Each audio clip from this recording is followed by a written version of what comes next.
Nasa 500 katutubong Aita ng Sitio Target, Barangay Sapang Bato, Angeles City, Pampanga ang nakinabang sa inilunsad na serbisyo karaban ng Light of Men Ministries Incorporated at kasundaluhan. Nakatuon ang karaban sa pagbibigay ng pangkalahatang check-up, dental services, massage, detox, counseling, libreng gupit, gamot, reading glasses, grocery items, tsinelas at mga laruan.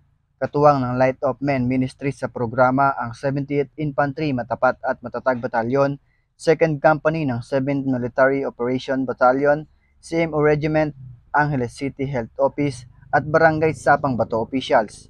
Inaasahan magpapatuloy pa ang ugnayan ng kasundaluhan sa non-government organizations at local government units upang maisagawa ang marami pang community support program na mag-aangat at magsusulong ng kapakanan ng mga katutubo sa kanilang lugar na nasasakupan. Ako si Rene Boy Palapal, ang inyong kaugnay.